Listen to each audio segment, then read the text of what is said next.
hoje é: depois de Deus, fala comigo, depois de Deus, o meu próximo é a primeira opção. Ah, pastor, que negócio é assim?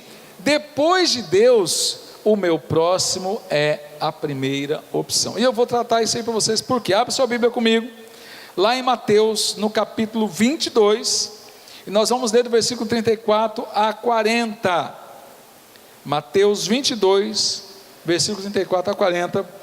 Se você pegar o 22 todo, você vai ver várias coisas que Jesus estava falando. Primeiro ele fala, no versículo 1, ele fala da ceia, né? Onde o Senhor chamou os seus servos e os seus nobres para as bodas do Cordeiro, e não quiseram ir. E aí ele chamou os aleijados, né? Chamou os mendigos, chamou as pessoas das encruzilhadas, ricos e pobres, de todo tipo, fez a festa. Depois também Jesus vai falar o quê? Dai a César o que é de César e a Deus o que é de Deus. Então trabalha várias coisas, mas chega um momento que eles são interrogados, que Cristo é interrogado pelos fariseus, né? Pelos fariseus, pelos saduceus ali, e ficaram até calados. Quando os fariseus se calam, os fariseus ficaram mudos. Daquele mesmo lugar ali, mas um doutor da lei faz uma pergunta para Jesus, e é isso que nós vamos trabalhar, amém? Mateus 23, 34, 40, quem achou, diga amém. Então diz o seguinte: e os fariseus, ouvindo que ele ainda o fizeram emudecer os saduceus, reuniram-se no mesmo lugar. E um deles, doutor da lei, interrogou-os para o experimentar, dizendo assim: mestre, qual é o grande mandamento da lei? E disse Jesus: amarás ao Senhor teu Deus de todo o teu coração e de toda a tua alma e de todo o teu entendimento, né? Algumas versões está aí, de todo o teu pensamento. Este é o primeiro e grande mandamento, Jesus fala. Aí depois Jesus fala assim: e o segundo, igual a esse, semelhante a este é: amarás o teu próximo como a ti mesmo. E destes dois mandamentos depende toda a lei e os profetas. Amém? Glória a Deus.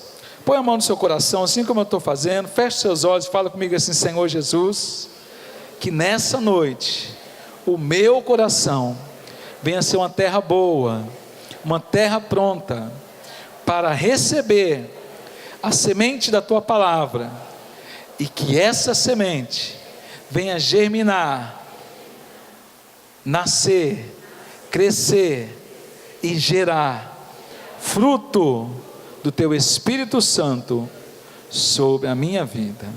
Você crê nisso, amém? Então você pode dar um aplauso a Jesus Cristo por isso, glorificar a Ele por isso. Que essa palavra venha realmente ser uma semente renovadora sobre a sua vida. Por que eu estou falando sobre renovação? Porque, querendo ou não, nós já estamos no mês de setembro, daqui a pouco, outubro, novembro, acabou o ano, irmãos. Eu tenho esperança ainda que Deus vai fazer milagres em nosso meio e nessa igreja até o último dia do ano.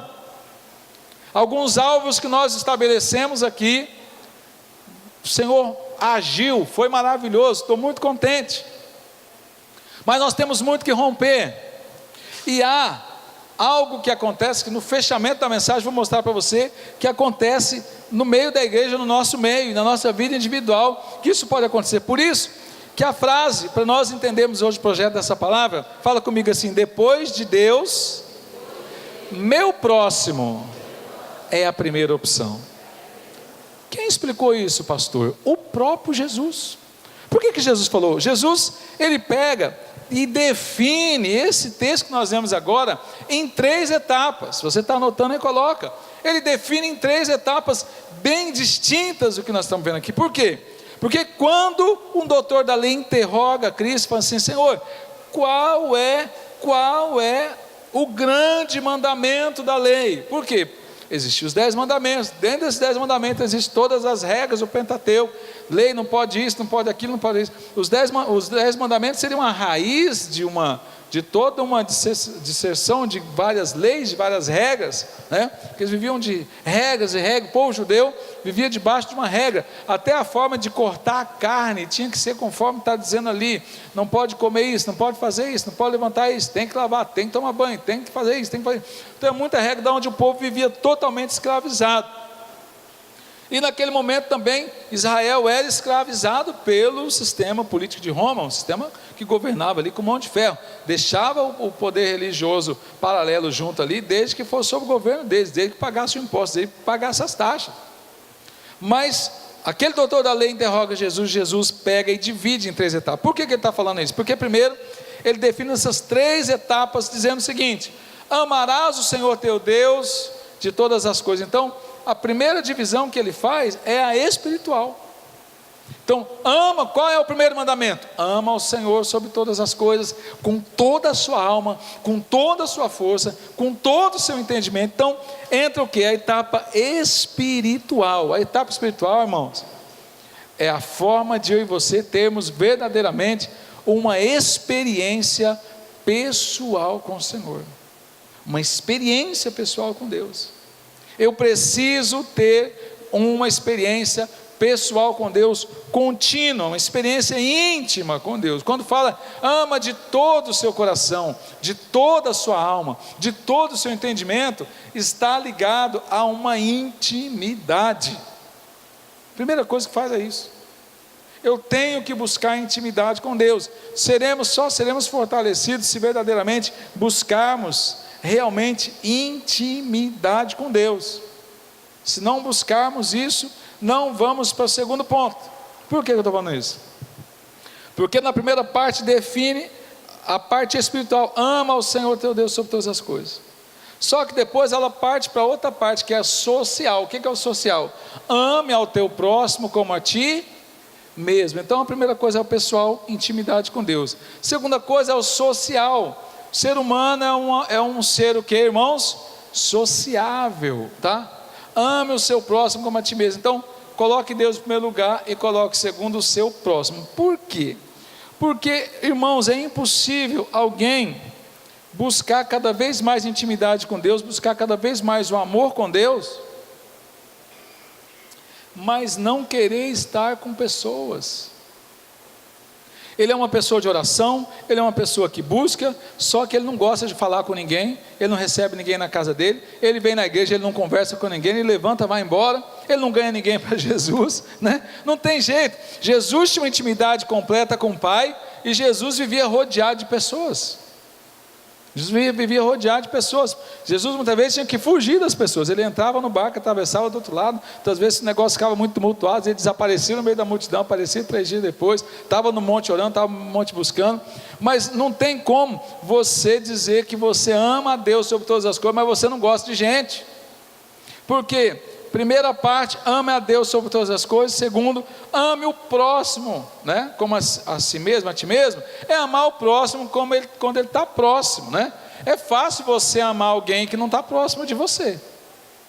É muito fácil você amar alguém que não está próximo de você, porque você não vê os defeitos da pessoa, você não vê a situação. Você quer ver que interessante? É parente. Já viu o negócio de parente? Parente funciona assim. Todo mundo se ama, se fala agora pelo WhatsApp, que tem também as brigas agora pelo WhatsApp, né? Fulano sai do grupo, entra no grupo, fulano xinga, e agora tem um que vota num candidato, vota no outro, aquele problema todo lá, né? E aí, só que é o seguinte, quer ver parente final de ano, né? Chega todo mundo em casa, né, para a festa do final do ano. Irmão, é interessante, se ficar do Natal até o ano, está todo mundo um ano sem se ver. Um vem do Nordeste, outro vem do Paraíba, outro vem do Paraná, outro vem de sei o quê. Se fica do Natal até o Ano Novo, já dá briga. Todo mundo se ama, né? Legal, mas aí quando está próximo, né? Está todo mundo próximo, entendeu, Alex? E aí você tem que amar o seu próximo quando ele está próximo. É fácil amar o seu próximo quando ele está longe de você. Sociável, sociedade. Nós vivemos numa sociedade. E quando Jesus está falando isso, está falando do parâmetro da sociedade, da gente amar a gente. Não quer dizer que nós não vamos ter problema com gente. Jesus não falou isso. Você não vai ter problema com ninguém. Jesus está falando, você tem que amar as pessoas. Você tem que amar o seu próximo. Jesus até falou, Jesus falou, no mundo vocês vão ter aflição, mas tem bom ânimo, porque eu venci o mundo. Jesus também falou, olha, muitas pessoas vão te odiar. Eles nunca falou assim, muitos vão te amar porque vocês me têm, e porque a minha luz reflete sobre vocês. Ele falou assim, não, muitos vão odiar vocês. A Bíblia em nenhum momento fala assim, muitos vão amar vocês, vocês serão muito amados porque a luz de Cristo. Não, ele fala o contrário, ele fala assim, muitos odiarão vocês por causa da minha glória, por causa da minha presença na vida de vocês. Fala claramente sobre isso. Então eu tenho que amar o meu próximo, porque eu tenho que colocar o meu próximo, e em terceiro lugar que eu tenho que amar a mim. Primeiro a Deus, depois ao meu próximo, e depois eu fico em terceiro lugar. O eu tem que ficar em terceiro lugar. O grande problema é que a gente faz o contrário. A gente coloca muitas vezes eu em primeiro lugar, Deus em segundo lugar e o próximo em terceiro lugar. Muitas vezes inconscientemente a gente inverte isso aí, né? Coloca o eu, depois Deus e depois o próximo, né? E isso causa uma grande bagunça na nossa vida. E a gente fica desesperado, pensando, o que nós vamos fazer? Deus, eu estou pedindo, o negócio não dá certo. Porque há uma definição que Jesus dividiu. Jesus fala assim, olha, ame a Deus sobre todas as coisas, intimidade, ame ao próximo como a si mesmo. Temos que ser seres sociáveis, estarmos atrás de gente, procurar gente, entender que só vamos alcançar pessoas para aqui se a gente gostar de gente. E no terceiro que ele fala assim, olha, semelhante a este o amarás, o próximo como a ti mesmo.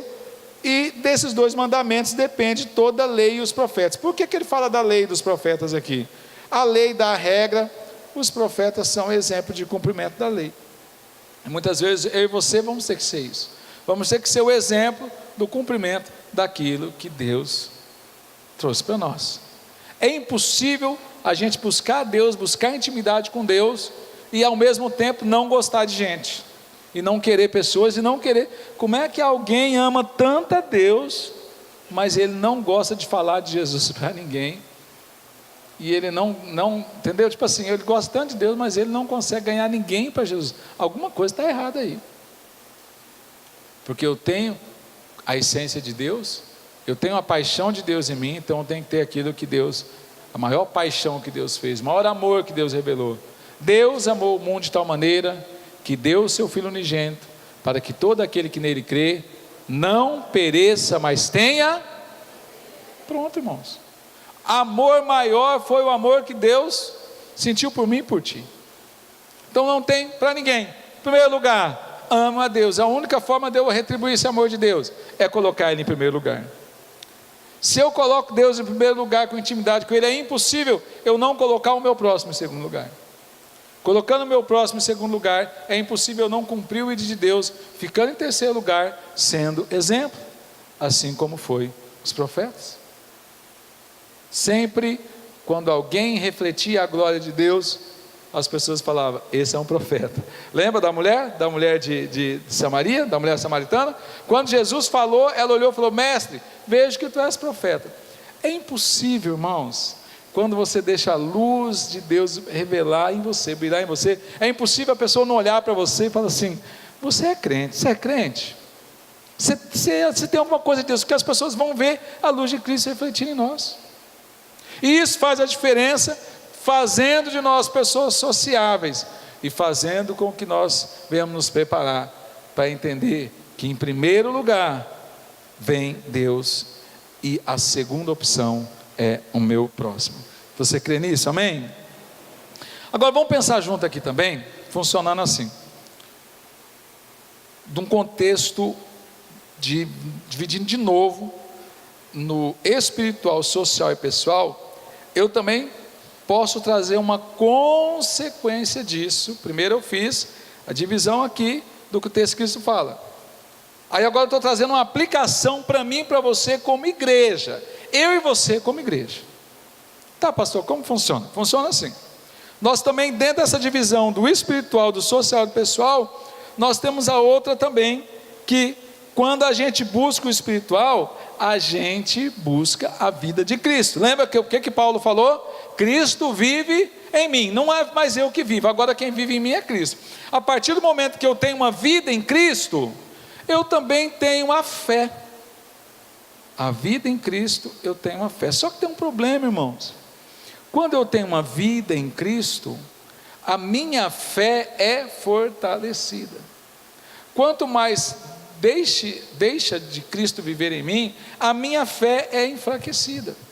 Vamos pensar junto aqui, vamos pensar junto aqui assim, quanto mais você não se envolve nas coisas de Deus, quanto mais você busca menos a Deus. Por exemplo, as coisas que você busca na internet, é mais para edificar a Deus ou não? Você entendeu? Aquilo que você se alimenta, é o que vai trazer edificação, ou vai trazer vida para você ou não. Quanto mais você se aproxima de Deus, mais você tem vida e a sua fé é fortalecida. Quanto mais você fica distante de Deus, mais você se enfraquece e a sua fé também. Então isso acontece muitas vezes no nosso meio. Nós estamos com Cristo, tivemos experiência com Cristo, mas nós não temos vida em Cristo. Nós não temos vida em Cristo. Nós não conseguimos nos concentrar numa pregação na igreja. Vemos na igreja, a gente vem na igreja quase que uma vez por semana.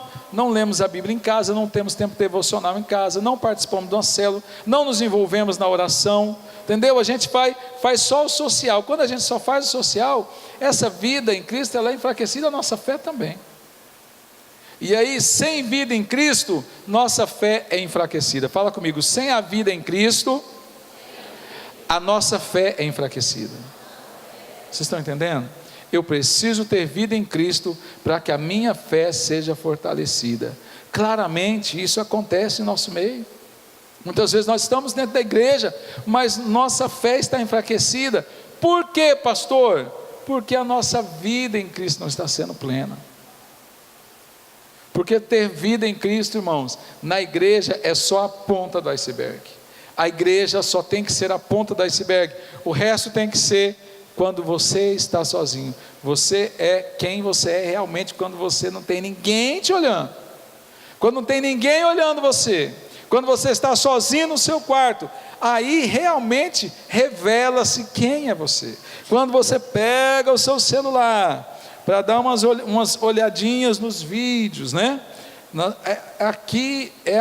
É só você e Deus. Aqui é que está demonstrando realmente quem é você, que ninguém está vendo. A igreja é só a ponta do iceberg. Ter vida em Cristo fortalece a nossa fé. Se você diminui uma vida em Cristo, a sua fé é esmurecida.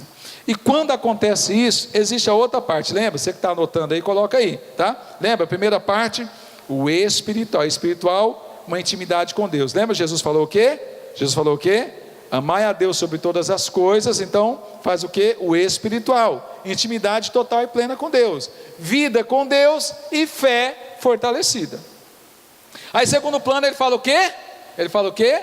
Amarás ao teu próximo como a ti mesmo. Então não tem como eu amar o meu próximo como a mim mesmo, no amor de Cristo, no propósito que Deus tem para mim, se eu não tenho uma vida espiritual, de intimidade com Deus, com vida com Cristo, com a minha fé fortalecida. Aonde é que entra eu e você aqui? Entra nos nossos relacionamentos. Aí entra o quê? No segundo ponto, entra uma consequência que muitas vezes pode matar um ministério, matar uma igreja. Sabe aonde que está? Na parte ministerial. A parte do próximo já entra na parte ministerial. Entendeu? Você está escrevendo aí? Primeiro ponto,